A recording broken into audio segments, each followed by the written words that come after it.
Rishir, Shavangivo, Sasangivo, Shatrancha, Aura, I am the recopio that was there. That how much a parvadika tamari made that hojo. Thank you, Kashmira. We now have the Sikh prayer by Gulu Advani.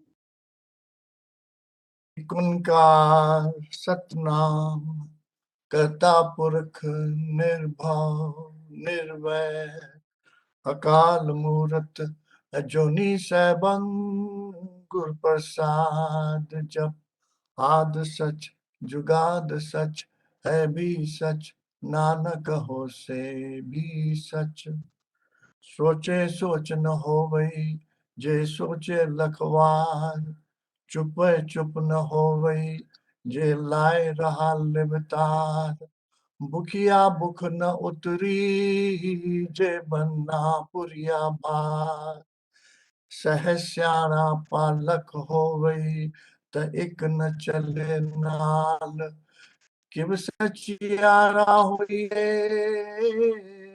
किव कूरे टुटे पाल हुक्म रजाई चलना नानक लिखिया नाल वाहिगुरु जी दा खालसा वाहिगुरु जी दी फतेह बोले सो निहाल सत श्री अकाल.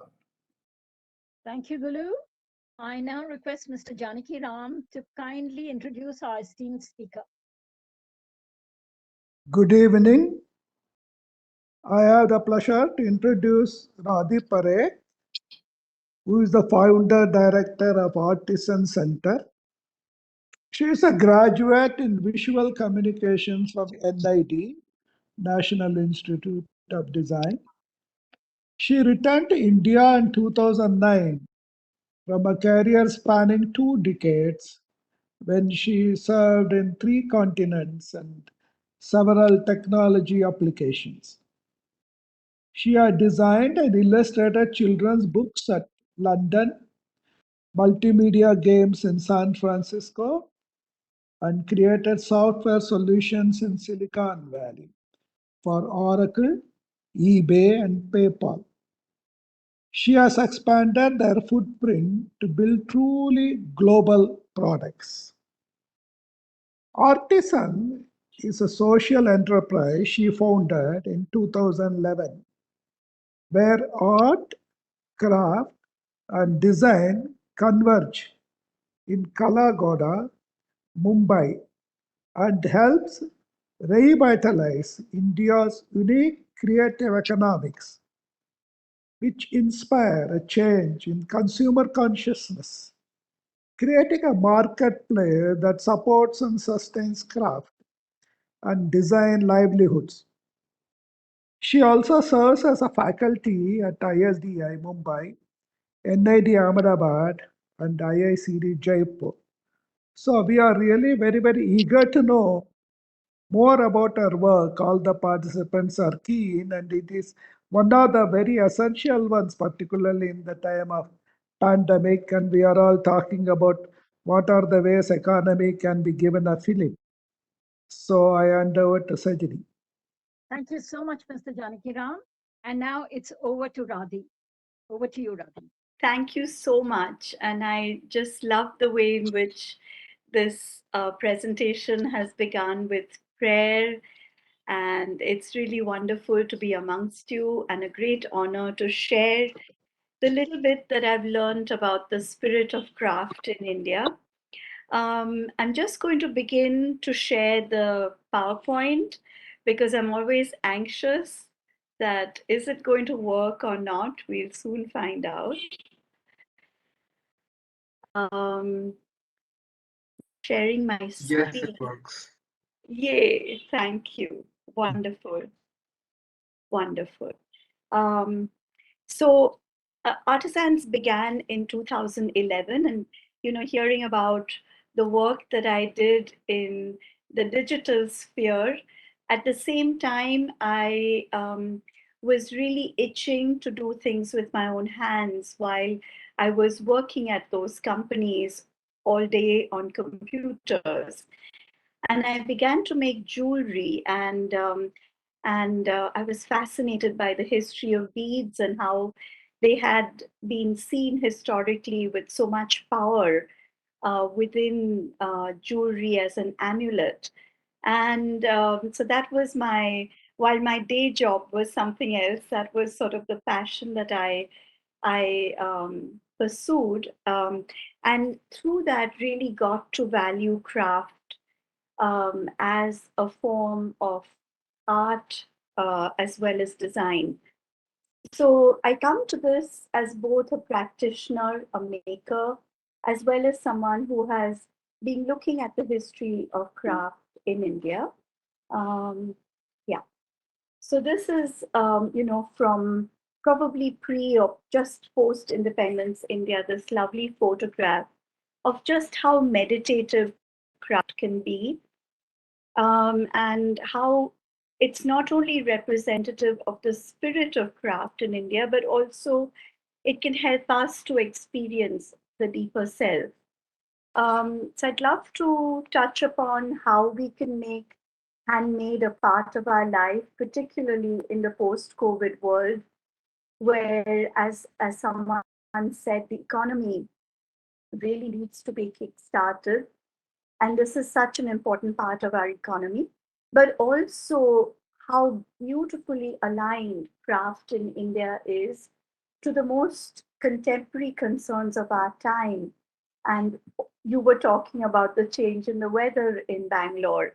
And I think we're all finally experiencing climate change in a way that we didn't think was possible. So I'm going to begin with the legacy of handmade in India, just very briefly. And one of the things about craft in India is that it's not just about the craft or the design object. It's about the whole culture that surrounds this object, whether it's ritual or whether it's song and music, dance, meditation. So, it's very important for us as a gallery at Artisans to present craft in its fullest contextual and cultural significance. But I'm going to begin very early on with iPhone is requesting to annotate line. I'm going to begin with 1905 and the call to Swaraj. This is before Gandhiji has even returned to India. And the fascinating thing about craft in India is how it's rooted in the ideologies that shaped the craft movement.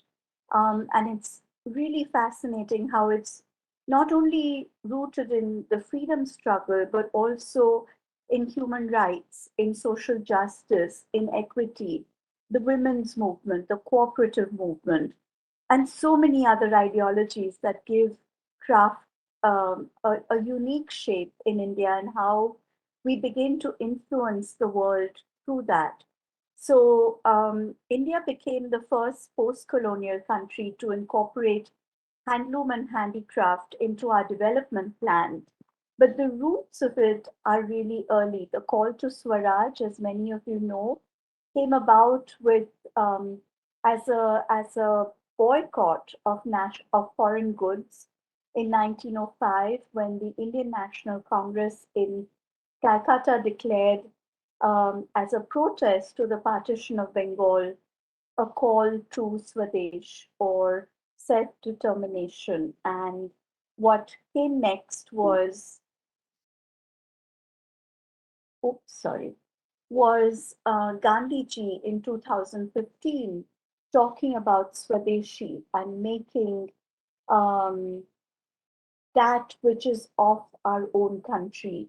So Gandhiji not only saw the importance of the rural economy and the village as the nucleus of development in India, and he felt very deeply that poverty could be countered by revitalizing the village economies that had really suffered during the colonial rule, and to revitalize agriculture as well as craft through simple technologies, as you know.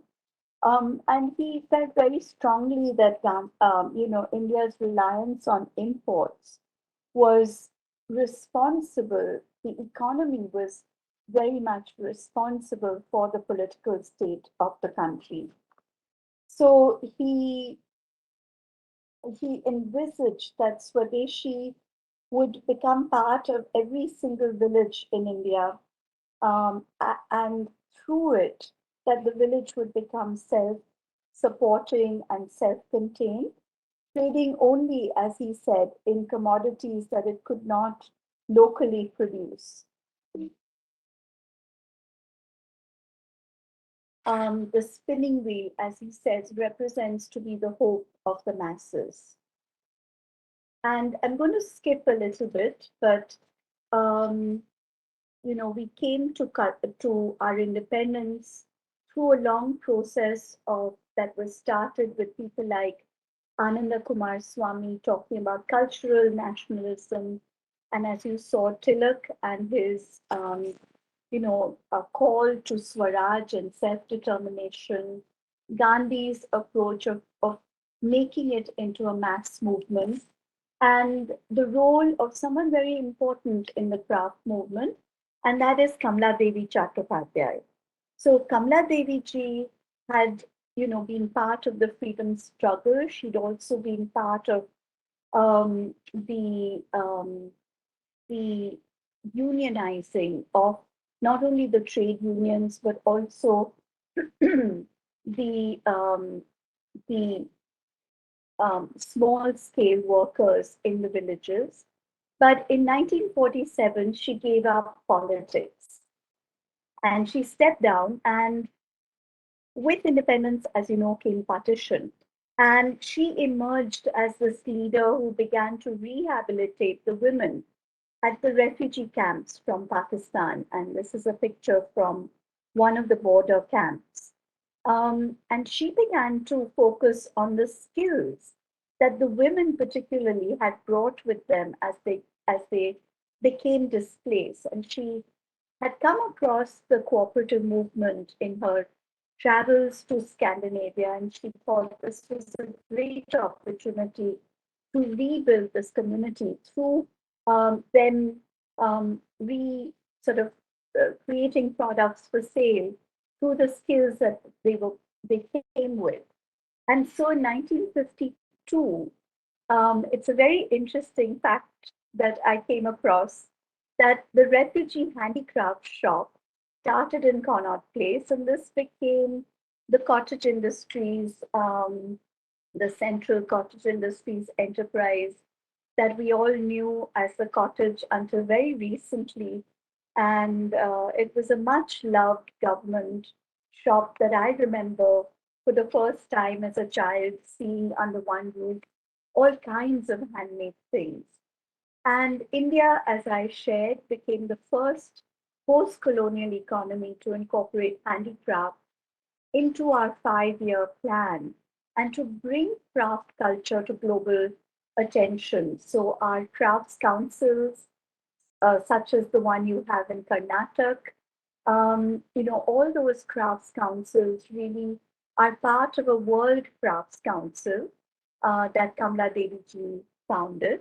And we became the first country to even have a Ministry of Textiles, as well as the fact that these small scale and cottage industries, as they were called, were included very much within the Ministry of Industry, as was the school that I studied in, which was the National Institute of Design, which was founded very much on the idea of how could design and designers become part of the economic and the socio-political change within India through not just supporting rural livelihoods through design and working with craft, but through, I studied visual communication. So how could we communicate in a way that, we could be part of the change?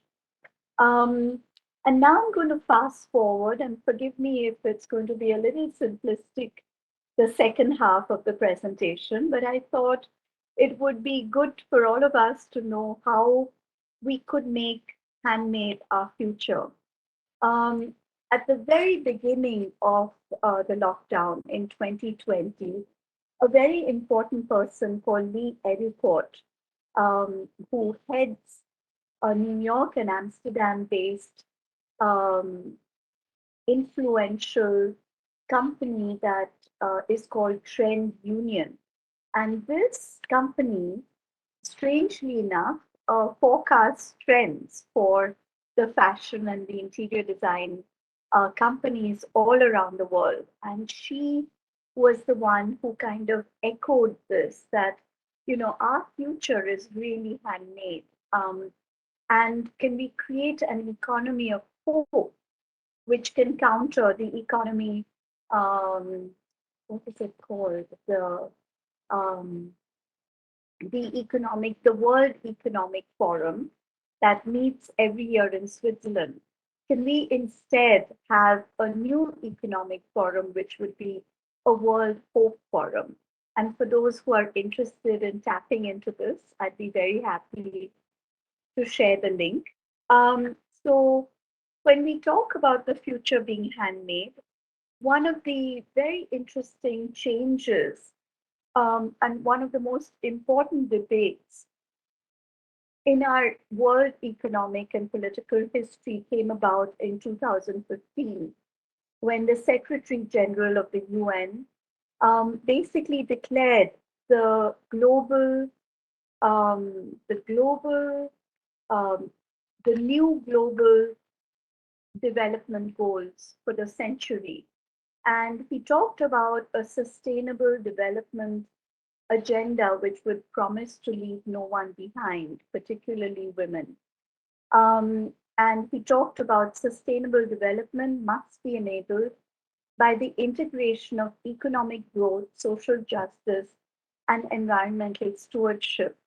And, you know, I just wanted to bring this into focus because it's so rooted in the ideas that Gandhiji talked about so many years ago. And it's interesting, it's not surprising that Amartya Sen was one of the key proponents of this new way of looking at progress and measuring progress. And he talked about the human development indicators and how could we reform global systems and the way in which we assess progress. So, as you know, when we learn economics, we learn about the global, the GDP, the gross domestic product, which is the value of the finished goods and services that are produced in a country. So instead of that, the new leadership at the UN were talking about, well, how do we really value and how do we measure the progress for well-being as a primary goal? How can we look at human well-being of not just the people, but life on Earth, the planet? And how could we make new markers for the economic, social, political, cultural, ecological, spiritual well being of life on Earth, basically? And these became the new, these contributed to this chart that many of you would have seen. This is the 7 global sustainable development goals, and I've listed them. And they were pretty radical in 2015. As you can see, it's very different from the the gross domestic product and the GDP and the way in which we previously, you know, measured progress and development. And it really is, these global goals are a universal call to action to end poverty, to protect the planet, and ensure that all people enjoy peace and prosperity. And they aim to tackle the root causes of poverty and to unite us together to make a positive change for both people and planet. And here's the list of the 17 global goals. And I've highlighted in white the ones that are directly aligned to craft. So, No Poverty talks about the end of poverty in all its forms everywhere. End of hunger, zero hunger, to achieve food security, nutrition, and promote sustainable agriculture. Gender equality education. So, this is super important. I've recently returned from Kutch, and women are getting highly educated, and those very women have very different aspirations. They no longer want to be engaged in craft. They look down upon embroidery, for instance, as something that their illiterate mothers and grandmothers used to do. So, how could we make education all rounded? Gender equality. In some parts of the country, like the Northeast, 100% of the people are women who are engaged in craft. Decent work and economic growth. How could we have the new craft entrepreneurs who can, kickstart a different kind of an alternative economy, which means that perhaps they can work from home, and those who work from there for them can work from home, and that they're no longer working in an exploitative way, reduce inequalities, and something that matters to all of us, which is number 12, is responsible consumption and production.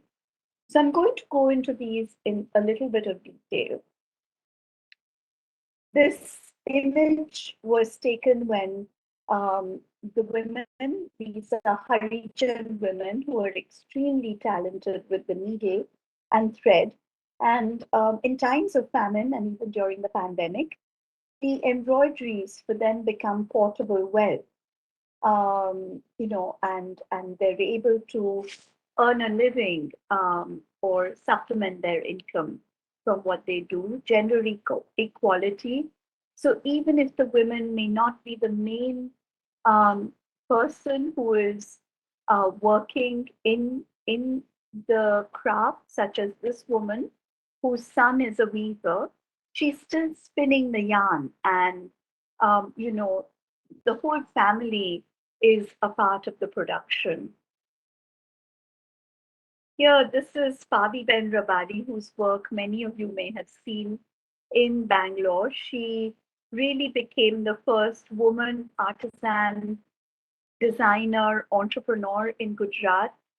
And you can just see from her shining face how much confidence she radiates in not just what she's achieved, but she employs 50 women, and she's been able to really change the lives of women in her little village in Kutch um, through her work. Responsible consumption. How can we make craft a part of our lives? So, when I was talking about the Sustainable Development Goals, um, one of the things that Ashok Chatterjee, who was executive director at NID when I was there, but who's been for 20 years the emeritus president of the Crafts Council of India, one of the things that he said at the opening of Artisans Gallery in Bombay was, we can now really take the legacy of the India's amazing craft advantage to another level by understanding and linking our heritage to the most current concerns of the most contemporary developmental challenge of our time, which is what we've been talking about, the Sustainable Development Goals.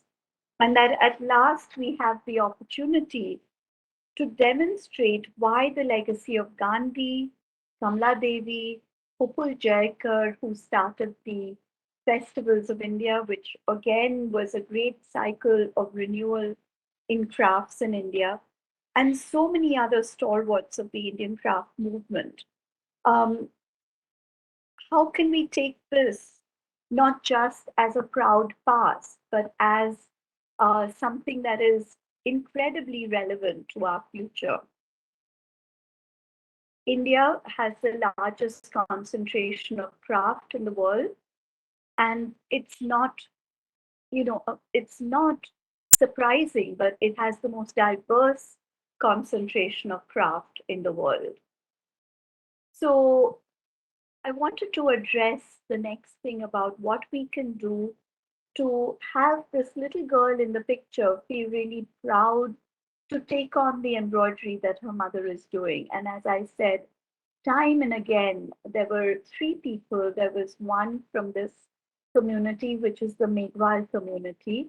There was one from the Rabari community and one from the Sukh community. And these are three very different embroidery groups. The women have been part of Kala Raksha, and they've had a year of understanding what design education can bring to craft. And it's very surprising that, um, they were telling me about how few women want to be embroiderers now. And I met such a woman who is the grandchild of a woman that I work with. And, she is brilliant. She's has a wonderful job at the government, but she really doesn't see quilting or embroidery or patchwork as part of something that she would take on. So will these craft communities and their unique skills survive? And how our choices are going to impact the future, particularly the post-pandemic future? How are we going to contribute to the survival of our planet? And how are we impacting the livelihoods of millions of people in the craft sector? A friend of mine has a new book called The Big Green Purse about how your spending power can help to create a cleaner and a greener world. And the images from an exhibition we had here called Please Touch. And it was about the handloom experience, about experiencing handloom at the tips of our fingers. I remember my grandmother would be able to tell what count the cotton sari was that she was wearing. But we've become so insensitive that it's very hard to tell apart what's imitation handloom and what's the real thing. So, how can our purse impact? How can we impact the future of not just craft, but a greener world? So here are some questions I thought that you and I could look at, when we're looking to make that next addition to our wardrobe or our home. And I just want to preface this by saying that a very famous designer, a fashion designer called Eileen Fisher, a few years ago, I think it was in 2016 or 17, she said that the clothing industry was the second highest polluter in the world after oil. And the only reason for this is that, as you know, the place where it's produced, often in very cramped and unfavorable conditions for human beings, is very far from the place where it is actually consumed. So the carbon footprint of what we buy as fast fashion is incredibly high. And I was recently speaking to a young person who said that the one way in which I can impact these carbon miles when I'm traveling by air is thinking about, what I can do to reduce the carbon miles. So we can ask about whether it's local, what we're buying. How long did it take to get to market? Um, what is it made of? Are the fibers natural or man-made? Which, as you know, man-made fibers, even though they talk about cellulose fibers like viscose, which is also called rayon in the US, it's becoming less of an impact on the environment. But man-made fibers, even if they're made with cellulose, are made with very harsh chemicals. So This is a picture from Nagaland from a village that we support, and they create cloth, the cloth that she's wearing, out of stinging nettle, which is a weed that grows in the forest there. How does it feel against your skin in summer or in winter? And as you know, natural fibers breathe really beautifully. How is it made? Has it given someone skilled livelihood? Um, who made it? And here's Pabi Ben looking lovingly at one of the women who is making something on the machine, and it is considered handmade because it's a long story, but it's a way in which they create cloth out of waste and out of ribbons. So, do these women get due credit? Do they have good working conditions? Do they earn a fair wage? And this is from Pujodi, whom some of you may know well, where the pitlooms are what is used to create stoles and scarves, and you can see the signs of prosperity and increasing wealth.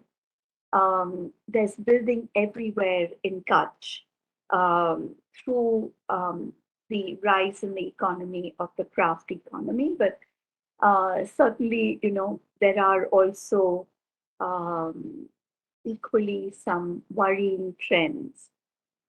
Is it keeping rural communities in business? And will what I'm buying make a difference to someone's life? The sari that this woman is wearing is from Bengal. It's made entirely in khadi, and the designer is experimenting with the Jamdani technique and is very, very innovative. What does it cost you, and what does it cost the person who made it? So here's a bag that is literally zero cost. This is made by a designer who makes clothing, and from all of the waste from her clothing, she creates these shaggy rag bags, as she calls it. So it doesn't cost anything, but it upcycles waste, which is one way of contributing to a lower carbon footprint. So, I'm reminded of so many of you would have experienced how Gandhiji would always say, reuse the envelopes, the back of the envelope. And I still am guilty of making notes at the back of an envelope. But how much do we encourage our children and our grandchildren to upcycle, to, those dialogues with the next generation are so important because we grew up in a completely different economy from the India of the 90s and the post 91 um, um, opening of the global economy for India. And certainly that was the reason why I created Artisans, because I felt that these global brands that were being rejected in parts of the world, such as where I had been in San Francisco and the Bay Area, there was a big move after 9/11 to shop locally, to shop from the farmers markets. Many people became makers themselves and would take part in these fairs, craft fairs. And to see those global brands being consumed in the way that we have been really made me feel that we're at an interesting watershed where we could completely lose touch with our own culture and rootedness and our own identity. And that identity for me was represented by Indian design, and the people who made that very special Indian design were the craftspeople of India. So here's a word of warning, like our Please Touch exhibition. It was about, so much looks and feels like handmade, because handmade now commands a certain value, particularly designer handmade. And I wasn't really talking about designer handmade throughout. I was really talking about what we could buy and use that is democratically priced. But we need to be careful that it's not an imitation. Does it connect with me as an Indian in a globalized world? And one of the most important things that I learned when I was working with these global companies, I was particularly working in what they call the global platform. And I realized how important localization was going to be for the future of globalized companies, which 20 years later we are seeing. And today, a lot of people are talking about personalization, going one step further from localization. Does it, use the craft techniques and the colors, textures that are so unique to India? How can we keep Indian and buy Indian, which is differentiated from global competition? And then, at the end of the life of that object, whether it's clothes in our wardrobe or things we bought for the home, like we talked about, the end of that life cycle, how long is it going to last? Will what we're buying become an heirloom for our children and grandchildren? How timeless is that design? And one of the things that I talk about to fashion designers is this new trend of, an ageless sort of design, a timeless design, a design that is going to be lasting. And I think I'm nearly at the end. So, by simply changing how we shop, we can change the future for people and for our planet. And this is another view of our shop, which is Artisans is a social enterprise. So, we aim to promote handmade and the people who made it through giving them the right positioning at the level of a gallery. But at the same time, I've realized how important it is to educate our audiences, particularly in Bombay. I think in Delhi, Calcutta, Bangalore, and Chennai, people are, still buy and live much more traditionally than a city like Bombay.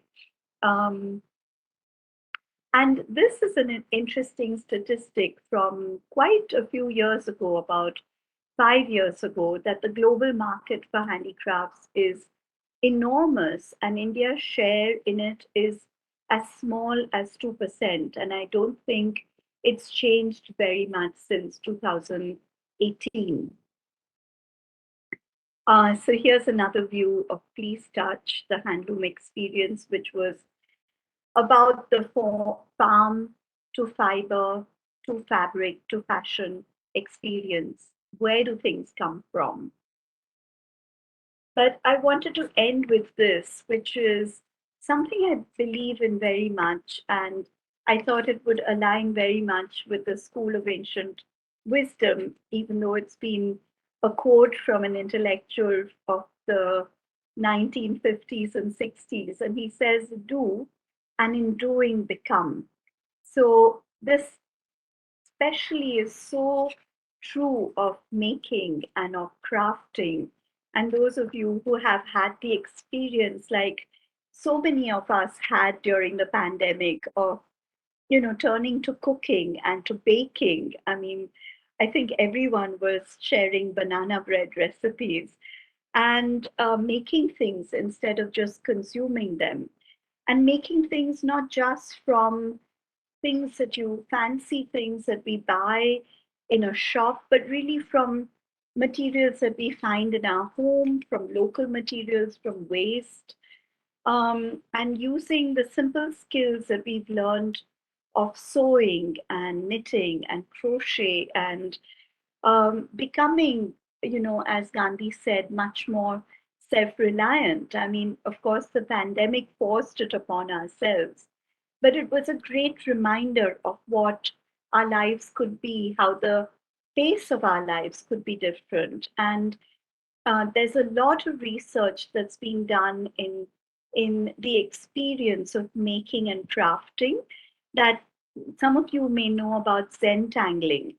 And it's this way of just using a simple pen and paper and creating repetitive patterns through pen and paper, but which have had an incredible effect on the psychology of the person who's making it and how it has reduced stress levels and how that repetition um, of pattern making or of weaving or any of these could really be a meditative process as much as meditation in and of itself. So, for those of you who come to Mumbai, I would love to invite you and welcome you to Artisans. And here's something from your part of the world, actually. This is from Karnataka, the beautiful Khan fabric that's so famous from South Maharashtra and North Karnataka, which is being transformed by one of your the daughters of Karnataka. Her name is Geeta Patil, and she decided to go to the looms and persuade them to weave khan in the silk and cotton that it originally was. And some of you may have seen her sari, so that's a detail from your part of the world. And do take down my email and our website. One of the first things we did during lockdown was to go online. And I'd love to invite you to ask questions. I hope that I've kept to the time limits. I'm going to stop sharing now. Thank Yes. you so much. Please ask questions. Do unmute yourself and ask questions. Thank you. There is one in the chat box. This is Umapa here from Kormangla, and very nice hearing you and going down memory lane. It took me many years ago, almost 40 years ago, where Ram Chattopadhyaya used to be our house guest. Oh, I mean, I got really goosebumps, when I heard. And yeah, I knew that they were really, connected with Kamala Devi Chattopadhyaya. It was her son, right, Ram Chattopadhyaya. really? So, yeah, I so would love to hear. I would Yeah. love to hear any anecdotes because my references are basically from Jasmine Damija, who joined Kamala Devi at the time that she was rehabilitating the partition, women who came across during Yeah. partition. So, Uma, I would love to hear more. Yeah, my interaction being a house guest of ours was that she was very fond of my little girl. She was just about 1 year, not even 1 year, I think, Kamakshi. So I used to love playing around with her, sitting at the dining table and being our such a gracious guest she used to be, We used to have a lot of very interesting conversations. And as luck would have it, after Kamakshi grew up, she worked in Fabidia. So I don't know how the connection started. That's what I was just remembering all the good old days when I worked for Charles Korea also. So where his wife was also very much interested in all these things, that she That's used to do right. weaving and all that. Yes. And Ram Padhyaya came to be our guest because my husband was a branch manager for Ma, which was headed by Siddhika Pier Boy and Ayas Pier Boy. Yes. So I think it's real small world. Yes. And this time also when I was in Mumbai about a fortnight ago, we did visit artisans, but I didn't know you. Okay. Oh, lovely. Even in Sabarmati Ashram, yeah, Madhabad also, we just go in looking for, all these things. Yes. And I also follow is the upcycle and recycle and reuse. I think it is all even the envelopes, what you were talking about, really brought a big smile on my face. I used to do the same thing. Even now, I do it. Yes, me too. I Yeah. don't know where that envelope is. It was just on my desk, all scribbled all over. Um, I don't know what I've scribbled. At my age, sometimes I don't know. I can't even read my own hand, but I mean, some of the memory connects, somewhere or the other. And other important thing which flashed my mind, sorry to be taking so much time, is Parekh. I used to have a classmate, Parekh, we were the first guinea pigs of women polytechnic. We polytechnic for women in Bangalore. So I had a classmate called Parekh I at that time. That I is what, 60 years ago, 65 years ago, whatever. So I'm happy, I mean, it brings a lot of memories always flooding, right? When you hear of Gandhiji, when you hear of Kamaladevi Chattopadhyay, Chatterjee. yes, Chatterjee was active with that field, you know that, right? yes, that was his beginning. Yes, yes. Yes, yes, he was with ASP, where my husband was the branch manager at ASP. So, Gosh, yeah, what a yeah. small world this is.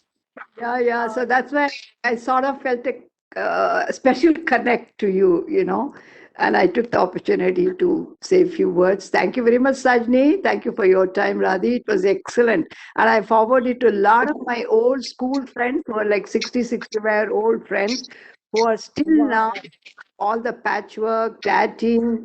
They're very much interested in that, though they're professionals, but they still do it. So I've shared your thing, Sajni. Sorry, I mean, I Thank didn't you. ask. I just No, felt that I should please share do with so. Thank you. you. Thank you. It was a Absolutely, Emma. thank Thank you you very so much. much for those Thank you. Any insights. other questions? Thank you.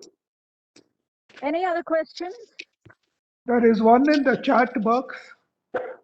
Ah, let me just open up the chat. Uh, um, could someone read it out? Because my Yeah, sure. here, I've got it. It I've got says a fair wage is relative and varies from state to state, and perhaps within a state also. So, how is it being addressed? Some details or initiatives? Wonderful. This is a great question, and it's a question that directly relates to craft because, as many of you know, the government has a policy called MNREGA, which is the rural, what does it stand for? Um, the rural, basically it's a program where people get a what's called a fair wage for very low skills like building roads and building um, walls and construction and that sort of thing. So I have always been saying that there's a big migration from craft, which is so highly skilled, to the Manrega projects because of the promise of what they call the fair wage, which the daily wage is in the craft world not even the basis of calculating the worth of the skilled labor that we have. And here I just wanted to touch upon another thing that is a little bit of a bee in my bonnet, that a lot of designers think of artisans as producers and as laborers, and we think about people who will realize the dream that we've sketched on paper. But increasingly, I have been asking people to think about co-creating with these artisans, because artisans are not laborers. They really come with their own skills and their own vision of design. It's only that they do not know what sort of products would be sold in an urban setting. And so from Majuri to Karigari to even Kalakari, that's, sort of the route I would hope that we can see for the future in India. Does this, Mr. Janakiran, does this answer your question a little bit? Yes, sure. And if you can also tell something about why our percentage is so low out of 400 billion market, 2%. Yeah, I find that very difficult to understand.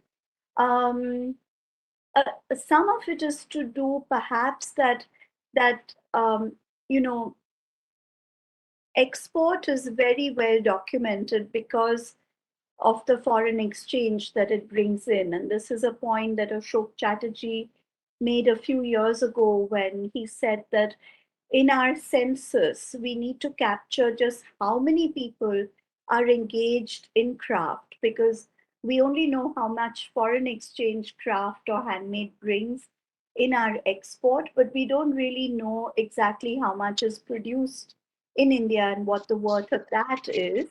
But to answer your question, I don't know why we are so low in the contribution. But I Thank hope you. that Anyway, it tells. responds that. And your one of the presentation slides said we are the most diverse and very varied craft. But what about China? So China, as you know, has great skills which are supported at the government level. One of the tragedies of the last few years is that I'm sure you heard about how the GST tax imposed on handloom, which was not taxed earlier. You know, all of these sort of decisions that were made at the government level, which are much more favorable to the organized sector, has not been favorable to small scale industry and particularly cottage industry. So to have that government support that China has made a very big difference. And as you also know, there is no copyright or intellectual property protections in India or in China for that matter. And so a lot of what comes into the markets all around the world, which are handmade, are from countries where labor is cheap, but also where this sort of labor is supported. Thank you very much. Yeah, thank you. Another interesting point again came to my mind, Adi, because my daughter, second daughter, she very much deals with artisans and craftspeople. Though she's a professional in big data and creative, they have their own websites and things like that. But she conducts these things in the Mono building, whether I don't know whether you must have heard of it, a stucco ancient old building in Kolkata, in the heart of Kolkata, Mono building. She holds all these things in all the 3 floors. One floor she always dedicates to the artisans and the craftsmen. And of course, every time, unfortunately, she's unable to get them across to Calcutta. But that is her what I can say, ikigai. So all those go for handlooms always. I can't wear anything else except cottons. Wonderful. So but So it you was so really are. such a coincidence that she also, my second daughter also, and third floor she runs a jazz parlor, and the ground floor is a fine dine restaurant, and the middle floor where it's only 3 story. One of the really 150-year-old, 160-year-old that Mono building in Calcutta. So the intermediary floor she dedicates only to the artisans and craftspeople from different parts of Karnataka. Not only Karnataka, India actually, like Delhi Haat, no? Something Right. like Delhi. And Yeah. what is her name? Mridula. Rutula. Mridula, she was interviewed now in India today and all that also last week. Yeah. So she's again another creative child, I think, like my husband, because he was the art director, creative director at ASP. So I Right. think some things have rubbed off on her, I think. And the nomad is rubbed off from me. So I will tell her this. I'll tell her about this. I Yes, shared the screen with her. Yeah, I've if done you that. would not mind just writing her name on the chat, I would love to connect with her. Not able to get on the chat box. That's why I mute myself. I'm sorry. I will give it to Sajini, who I is can my type neighbor. it out. I can type it out if you just pronounce it once again. Mridula What's the surname? Mridula. Oh. Mridula Pai. It is called a mono stucco building in heart of Calcutta, a corner. I think she will know. I'm sure she must have been knowing. Riddhi will be knowing that. Wonderful. I'd love to connect. Thank you. Any Thank you. other That was questions? which came up to me just now. Many Thank you. people were asking for your email as well as your phone number. So I think Ramesh has been kind enough to put in your email. So Ambika, your question is answered there. So just go to the chat box and the email is there. And And anybody wants your phone number, please put that up also. I've Yes, I just, think Ramesh is doing that. Yeah. yes, I just added that. So the phone number as well as the email is in the chat box. And please do get in touch. I would love to, meet you all. It's such a pity that Anuja couldn't join us today. I was hoping that she maybe at least be able to join us late, but such a pity. I had a question. Yes, Radhi. Ramesh. This was in conjunction with what Mr. Janaki Ram had mentioned, Mhm. that if you have such a huge market worldwide, but India is only 2%, Mm. is this a fallout of the aftermath of the British Raj, so to speak? Because if I that could be one cause, but if I look at what was considered earlier a basket case, that is Bangladesh, they have really surged ahead and they're doing very, very well when it comes to export of this kind of fabric as well. So India definitely has a lot more potential.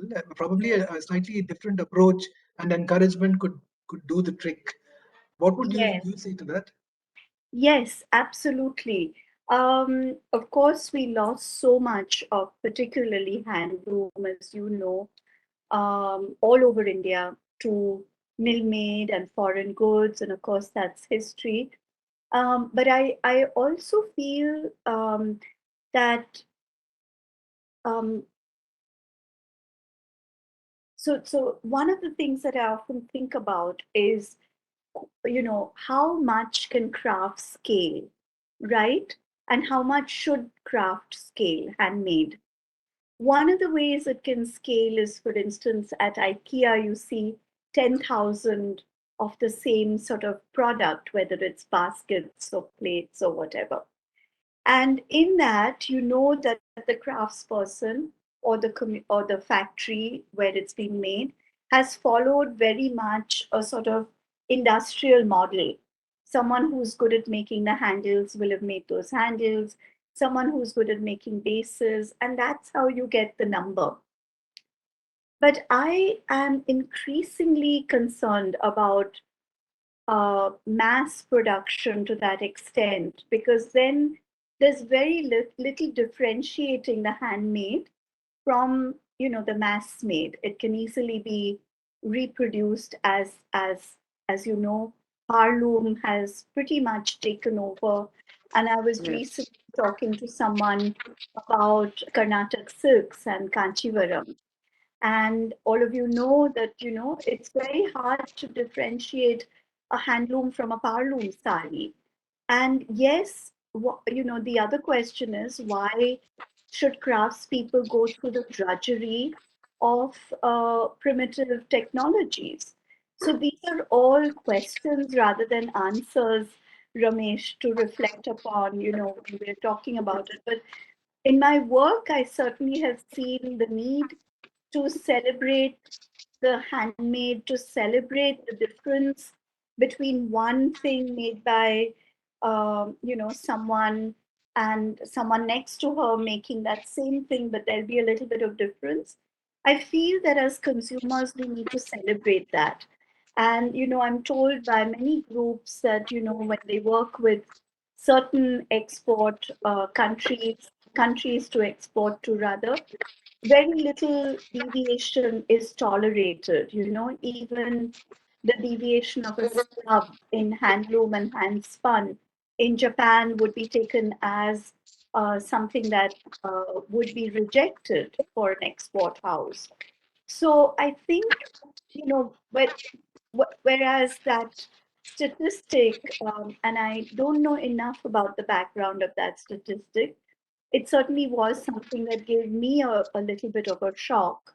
But at the same time, we need to question that if we want those numbers, the means to the end, do we really want the level of mass production such as what China has, which is soul destroying, or which is really the craftsperson as a laborer?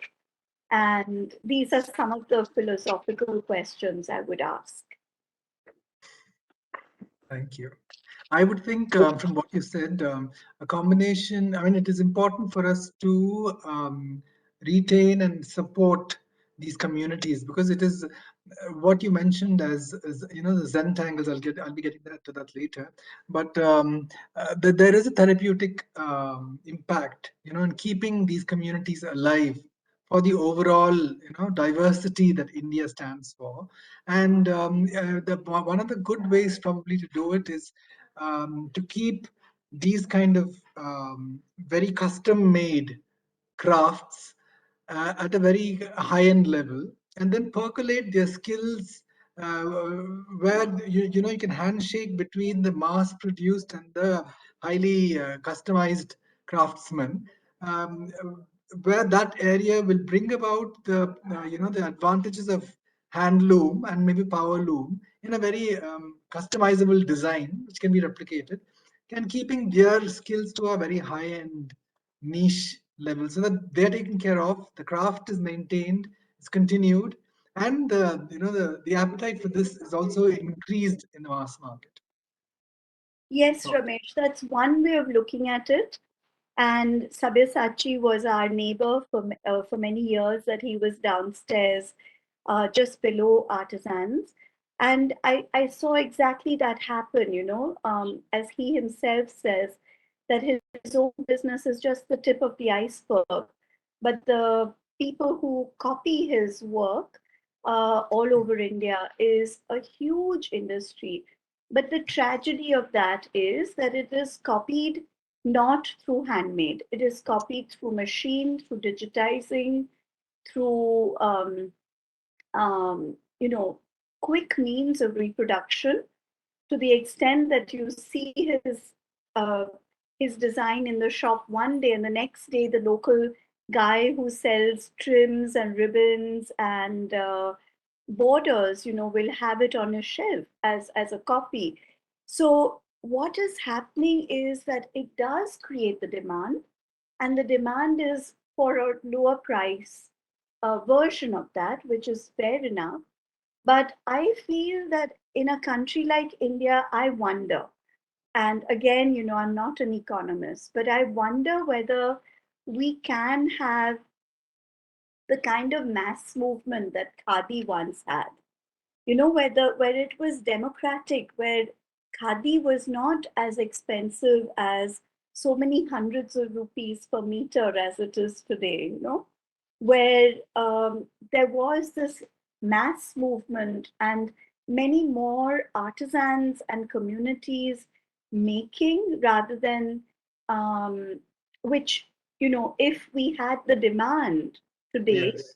if we had the consumers today, would make these prices much more democratic, and would also Support many more. support more handmade and discourage the copying of handmade. But unfortunately, I know in our own little neighborhood here, which has become a bit of a fashion neighborhood, um, how easy it is to copy something that is handmade. And people, want that next cocktail dress, that they don't care about the timelessness of it. Sorry, have we overshot our time? No, it's But okay. I also always Yeah. go to Khadi Nation. I go to Tribal India. I Yes. find the prices competitive, Ms. Parekh. I don't Yes. find it expensive. In fact, I find those products much more less exorbitant than our other so-called, I'm sorry to say that even Fab India, for example, our Yes. Khadi Nation, they also give me very good authentic products like the haldi powder. Everything I find the pricing is much lower. Mm. Like I use these sandals, for the diabetics, they make the soft cushion ones, which is much, much less doctors, the so-called much advertised doctors. So I don't think price-wise, in fact, it is not really high. At least even in Ahmedabad, I didn't find it high. In Bangalore, when I went to Khadi Nation, every month I go there to pick up some gifts, especially, Oh, lot nice. of gifts. Yeah. It's not. I think it's a misnomer to say that it is expensive compared to. Where are the rulers left? I find it much. I don't know. I find it so. Thank you. Then, yeah, certainly. And it is an interesting debate because when handmade was on the rise in alignment with the Sustainable Development Goals, there was a huge impetus for handmade and for export from India, just before lockdown. That, there was a certain thriving sort of economy, which was the handmade economy. But I everyone was talking about handmade as a luxury because in the West it certainly is, right? And many people here, particularly journalists, were sort of echoing that thing. And I feel that yes, there is a place for what Ramesh was talking about, the personalized, bespoke, handmade to uh, to a collector's sort of specification, but also, as you said, Uma, the things that we can get at these wonderfully priced shops. I totally agree. Any other questions?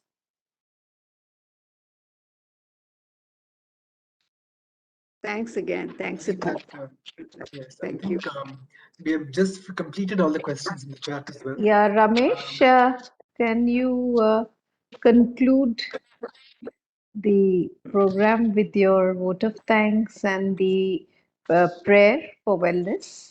And I'd also like to thank you, Radhi. It was an extremely interesting program, and I think the participants really interacted so well with you, which showed that you really evinced interest in them.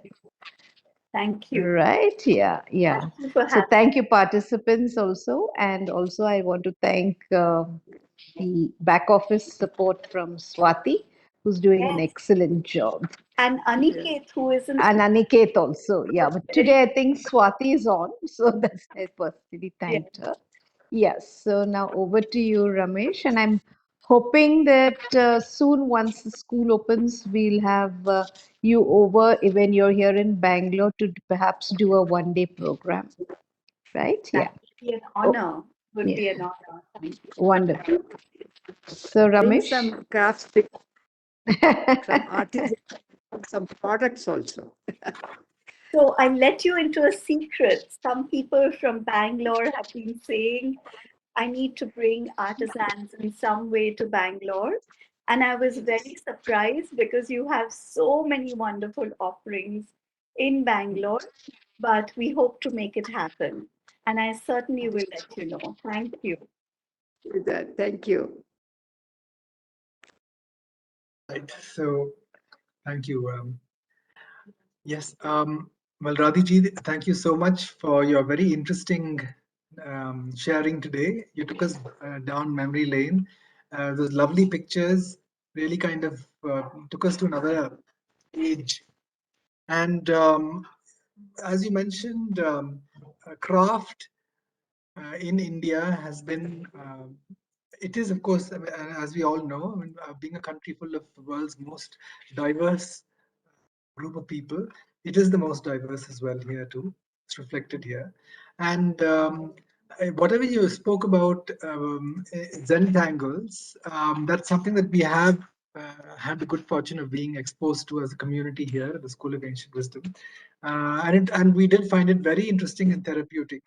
And probably much of our craft includes that naturally. And I think if people indulge in it just a little bit, even when if they try to design their own clothes or some kind of a design that might go onto their clothes, it could really make a difference from a spiritual perspective also. There's a certain kind of energy that gets weaved into it. But you spoke about craft before and during independence and after, and that India has the most diverse concentration of craft in the world.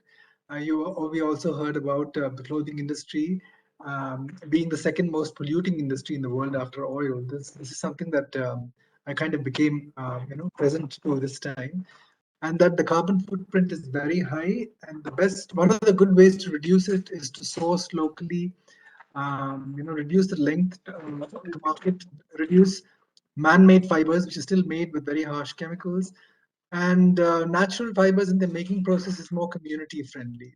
So these points really stood out. And reuse and upcycle clothing, and that's really I think it's a very eco-friendly way to approach clothing, because if you look at it, even royalty nowadays do repeat what they wear. I mean, earlier they would just wear it once and not repeat it, but to become more eco-conscious, they are doing that. And I think as a lot, we should start becoming more sensitive to the environment, to the local, to nature, and include that aspect of her in our clothing. And you summed it up very well when you quoted Jean Paul Sartre and said, "Do, and in doing become." So that really kind of sums up, I think, what you did and what you spoke about today. So thank you so much for the nice walk down memory lane and the exposure to the richness that is there in our arts and crafts. Thank you so much, Radhiji. Thank On you. that, Thank you for that wonderful summary. Thank you so much. I'm just going to go off with you. so on that, this is the School of Ancient Wisdom acknowledgement. It's angels showering blessings and flowers onto us. We don't clap because that kind of can take one away from the space that has been created. So this is a very gentle way of saying thank you. So on that note of gratitude, let us all sit straight with our back, neck, and head aligned. Take a deep breath and let go. Close your eyes and center yourself within. We're all connected with each other. So as we do this Loka Samasta, let us keep in mind the communities around us during these pandemic times, during these times of war, who need our prayers and our support. Let us send our love and blessings to all those people too. Loka Samasta Sukhino Bhavantu. Loka Samasta Sukhino Bhavantu. Loka Samasta Sukhino Bhavantu. Om Shanti Shanti Shanti. Om Tat Sat Brahmarpanamastu.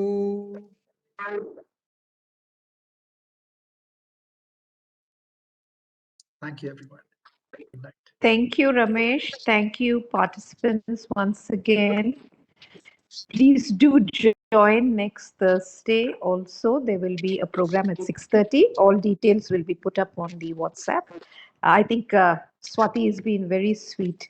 Yeah, this Sushita Reddy is a program on being fully human and fully divine. She's an excellent speaker and has been to the school many times. So anyone who's interested, please tell your friends and also most welcome to join. And now I wish all of you a very pleasant evening and good night to everyone. Thank you. Good night to you too. Thank you. Good night to you. Thank you.